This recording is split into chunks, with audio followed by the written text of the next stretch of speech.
சீக்கிரமா வேற காரை வர சொல்லு மேன். அப்புறம் இதை சரி பண்ணலாம்.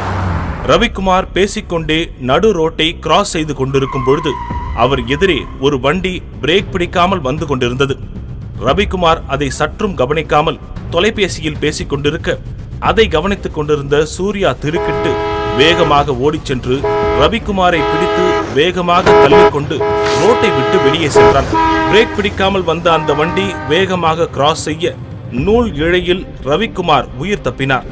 3 ஆண்டுகளுக்கு முன்னர் ஊட்டி பஸ் ஸ்டாண்டிற்கு வந்து இறங்கிய சூர்யாவின் கையில் வெறும் 200 ரூபாய் பணம் மட்டுமே இருந்தது.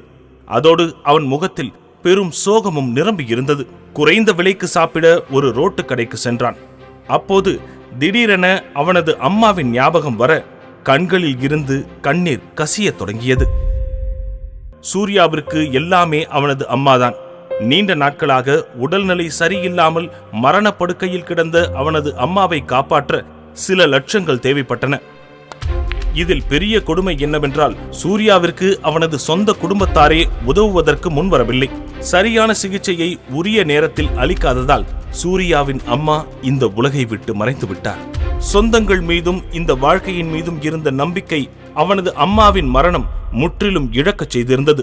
இதோ இப்போது அனாதையாக இந்த ரோட்டு கடையில் சாப்பிட முடியாமல் கை காய்ந்து போகும் அளவிற்கு நீண்ட நேரமாக தன்னிலை மறந்து அமர்ந்திருந்தான் சூர்யா. என் உயிரை காப்பாத்தினதுக்கு ரொம்ப நன்றி சார். பரவாயில்ல சார், நன்றிலாம் வேணாம் சார். அப்படி இல்ல தம்பி, நீங்க நினைச்சிருந்தா இதோ மத்தவங்கள மாதிரி தள்ளி நின்று சும்மா வேடிக்கை பார்த்துருக்கலாம். ஆனா நீங்க அப்படி செய்யலையே. ரொம்ப தைரியமா துணிஞ்சு முன்ன வந்து என் உயிரை காப்பாத்திருக்கீங்க. இது சாதாரணம் கிடையாது, பெரிய விஷயம் தம்பி. நீங்க யாரு? இங்க ஊட்டியில தான் இருக்கீங்களா? நான் வந்து ஐயா, பையன் வெளியூர்னு சொன்னா. சொந்த பந்தம்லாம் யாரும் இல்லை, பொழப்ப தேடி வந்திருக்கான். காலையிலேருந்து நம்ம கடையில் தான் உட்காந்துருக்கான். பார்க்கவே பாவமாக இருந்துச்சு, அதான் இருந்து சாப்பிட்டு போன்னு உட்கார வச்சிருக்கேன். நல்ல வேளை நீங்கள் வந்துட்டீங்க.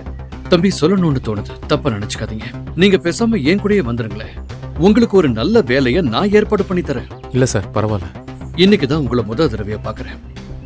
ஆனாலும் என்னமோ தெரியல, மனசுக்குள்ள ஏதோ ரொம்ப தெரிஞ்ச உறவு மாதிரி ஒரு உணர்வு. நீங்க என் உயிரை காப்பாத்திருக்கீங்கன்றதுக்காக இதை நான் சொல்லல, என் மனசார சத்தியமா சொல்றேன். சார் சார் நான் யாருன்னு உங்களுக்கு தெரியாது, நீங்கள் யாருன்னு எனக்கு தெரியாது. ஏதோ உங்களை காப்பாற்றிட்டேங்கிற உணர்ச்சி வசத்தில் நீங்கள் சொல்கிறீங்க. ஆனால் அதை ஏற்றுக்கலாமா வேணாமாங்கிற மனக்குழப்பத்தில் நான் இருக்கேன் சார். ஏற்கனவே பல பிரச்சனையில் இருக்கேன் சார். என்னை விட்டுருங்க சார், நான் கிளம்புறேன். தம்பி, ஐயா இந்த ஊர்லேயே ரொம்ப பெரிய மனுஷன் தம்பி. கொடுத்த வாக்க மீறவே மாட்டாரு. அதோட இன்னைக்கு என்னெல்லாம் நடந்திருக்குன்னு யோசிச்சு பாரு. நீ ஏன் ஊட்டிக்கு வரணும்? அப்படியே வந்தாலும் இங்கே இவ்வளவு கடைகள் இருக்கும்போது என் கடையில் வந்து ஏன் சாப்பிடணும்? உன் கஷ்டத்தை கேட்டு சங்கடப்பட்டு உன்னையே இங்கே இருக்க சொல்லணும்? எல்லாமே ஒரு காரணமாக தான் நடந்துட்டு இருக்கு தம்பி. எதை பற்றி யோசிக்காம ஐயாவோட கிளம்பி போங்க. சூர்யாவின் உள்ளுணர்வும் ரவிக்குமாருடன் தான் செல்வது சரியாக இருக்கும் என கூறியது. அங்கிருந்து கிளம்பிய ரவிக்குமார் சூர்யாவை தன்னுடைய பங்களாவிற்கு அழைத்துச் சென்றார். வரும் வழியில் சூர்யாவிடம் பேச்சு கொடுத்து கொண்டே வந்த ரவிக்குமார் அவன் ஒரு MBA கிராஜுவேட் என்பதை தெரிந்து கொண்டார். அதோடு சூர்யாவின் வலது கையில் இருந்த பெரிய மச்சத்தையும் ரவிக்குமார் கவனித்தார். அதே போன்றதொரு மச்சத்தை இதற்கு முன்னால் எங்கோ பார்த்திருப்பதை உணர்ந்த ரவிக்குமார் அது எங்கே, யாரிடம் என்பதை நினைவு கூற முயன்றார். ஆனால் அவருக்கு சட்டென எதுவும் நினைவுக்கு வரவில்லை. ரவிக்குமார் மற்றும் சூர்யா இருவரும் வீட்டுக்குள்ளே செல்ல, பாருங்க, தம்பி பேரு சூர்யா, வெளியூர்ல இருந்து வந்திருக்கார். கொஞ்ச நேரத்துக்கு முன்ன பஸ் ஸ்டாண்ட் பக்கத்துல ஒரு பெரிய ஆக்சிடென்ட்ல என் உயிரே போயிருக்கும். அதுல இருந்து தம்பி தான் என்ன காப்பாத்தினாரு. அப்பா, உங்களுக்கு ஒண்ணும் ஆகலையே? இல்லம்மா, எனக்கு ஒண்ணும் இல்ல.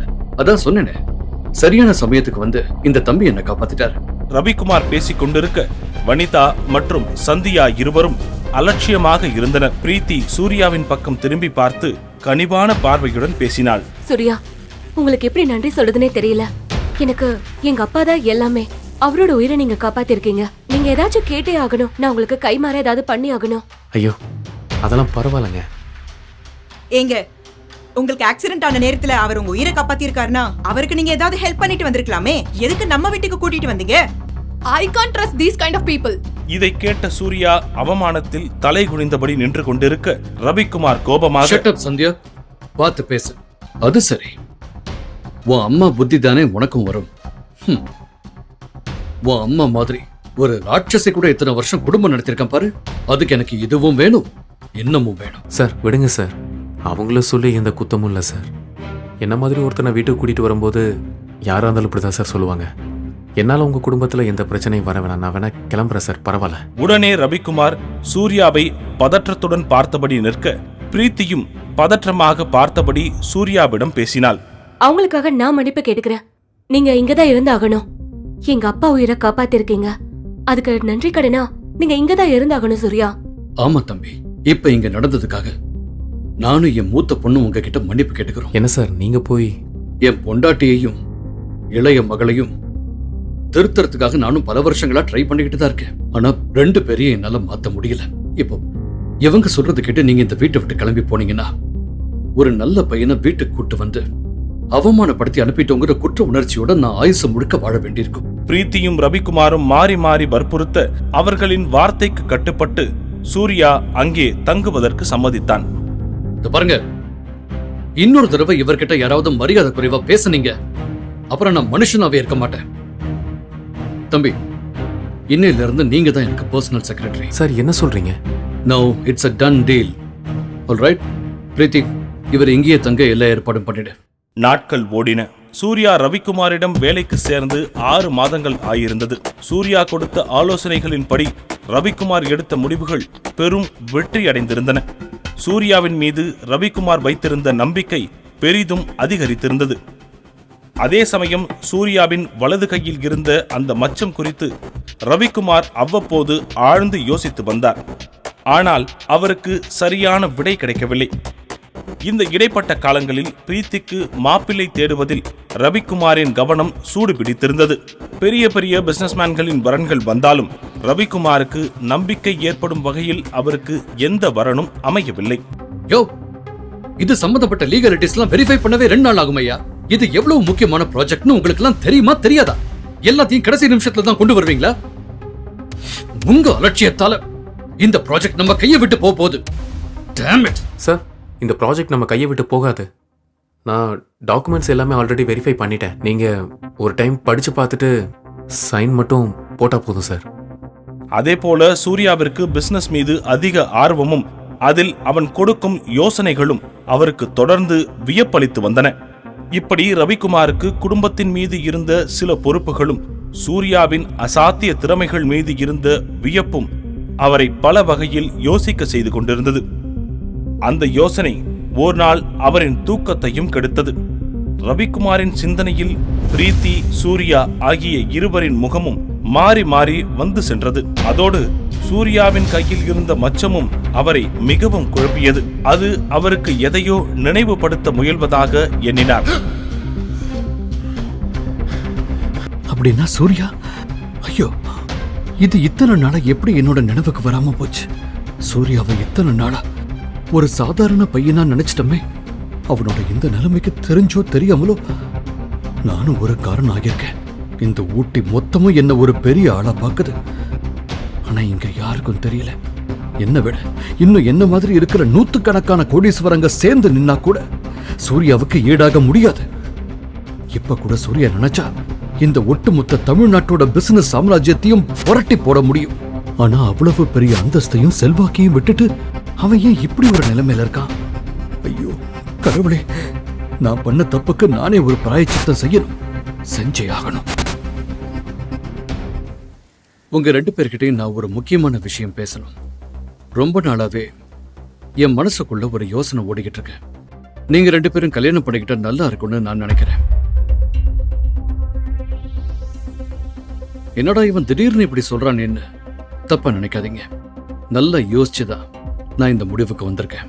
என்னால என் பொண்ணுக்கு எங்க வேணா எவ்வளவு பெரிய இடத்துல வேணும்னாலும் மாப்பிள்ளை பார்க்க முடியும். ஆனா சூர்யா மாதிரி அமையாதுமா.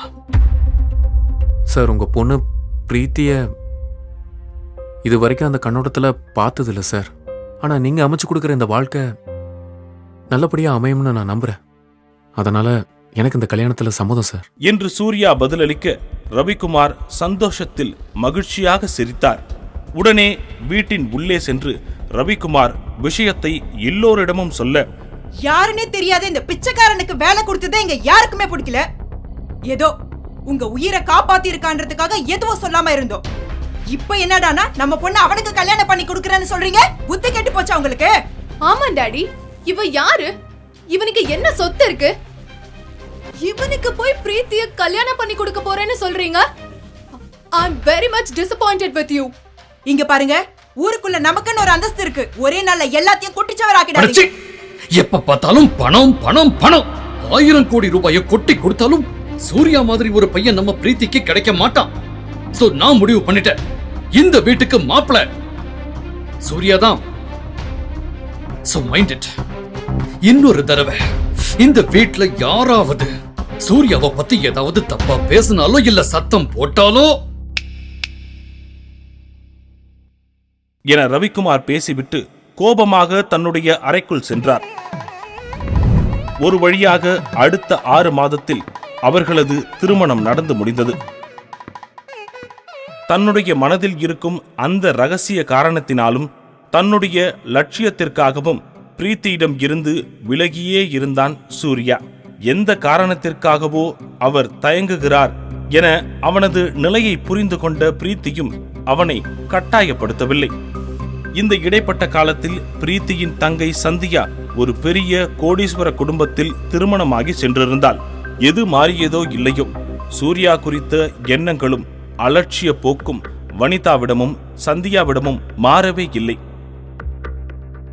Throw this beggar out of here. ஏய் சந்தியா, வாய மூடு. அறிவு இருக்கா உனக்கு? இப்படி ஈவிரக்கமே இல்லாம சாப்பிடுறவங்களை எழுந்திருக்க சொல்ற மனுஷியா நீ எல்லாம்? அப்போது அந்த இடத்திற்கு வந்த சந்தியாவின் கணவன் விவேக், கேவலம் ஒண்ணுக்கு உதவாத அந்த பிச்சைக்காரனை கல்யாணம் பண்ணிட்டு பெருசா சீன்லாம் போடாத. திடீரென அந்த வீட்டு வாசலில் மலமளவென சைரன் பொருத்திய கார்கள் சீறிக்கொண்டு வந்தன. அதிலிருந்து தன் பிளாக் கேட்ஸ் படையுடன் இறங்கிய மினிஸ்டரை Vivek, minister is here. அனைவரும் வரவேற்றனர். அனைவருக்கும் வணக்கம் வைத்துக் கொண்டிருந்த மினிஸ்டரின் முகம் திடீரென தூரத்தில் எதையோ பார்த்து அதிர்ச்சியாக மாறியது. கூட்டத்தில் தன் முகத்தை மறைத்தபடி சூர்யா மெல்ல நகர்ந்து செல்ல, சூர்யா, திடீரென அவனின் கையை ஒரு கை இறுக்கமாக பிடித்தது. சூர்யா சார், நீங்களா? என்ன சார் கூலம் இது? உங்க அப்பாயின்மெண்ட்டுக்காக நான் எவ்வளவு நாள் காத்துக்கிட்டு இருக்கேன். நீங்க தான் சீஃப் கெஸ்ட். இவன் கைய பிடிச்சு பேசிட்டு இருக்கீங்க. He is just a servant. வாய மூடுங்க. நீங்க யார்கிட்ட பேசிட்டு இருக்கீங்க தெரியுமா? அவரால தான் இன்னைக்கு நான் இந்த நிலைமையில இருக்கேன். என்கிட்ட எவ்வளவு மரியாதையா நடந்துக்கிறீங்களோ அதை விட 100 மடங்கு அதிக மரியாதையா சூர்யா சாருக்கு நீங்க எல்லாரும் கொடுக்கணும். புரிஞ்சுதா? நான் மட்டும் இல்ல, என்னை மாதிரி எத்தனையோ அரசியல்வாதிகளையும் பிசினஸ் மேன்களையும் சூர்யா சார் உருவாக்கி இருக்கார். இன்னைக்கு இவ்வளவு நடந்ததுக்கு அப்புறமும் அவர் அமைதியா இருக்காருன்னா நிச்சயமா இதுக்கு முன்னாடி ஏதோ ஒரு காரணம் இருக்கும். புரிஞ்சுதா? என்னையா நடக்குது இங்க? அதான் சார் எனக்கு ஒன்றும் புரியல. சூர்யா சார், சார் வாங்க சார், நம்ம வீட்டுக்கு போலாம். அட வாங்க சார்.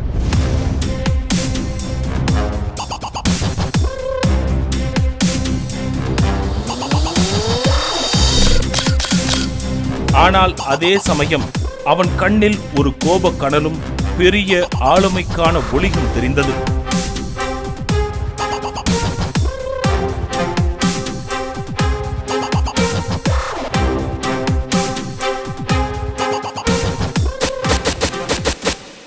தன்னுடைய அம்மாவின் மருத்துவ செலவிற்கு பணம் புரட்ட முடியாதவனின் முன்னால் ஆளுங்கட்சியின் மந்திரி ஏன் தலை குனிந்து கை கட்டி நின்றார்?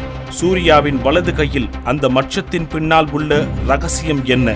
என்ன காரணத்திற்காக ரவிக்குமார் தனது மகளை சூர்யாவிற்கு திருமணம் செய்து கொடுத்தார்? சூர்யா என்ன காரணத்திற்காக பிரீத்தியை திருமணம் செய்து கொண்டான்? இத்தனை அவமானங்கள் பட்டிருந்தாலும் இது நாள் வரைக்கும் சூர்யா தன்னுடைய உண்மை முகத்தை வெளிப்படுத்தாதது ஏன்?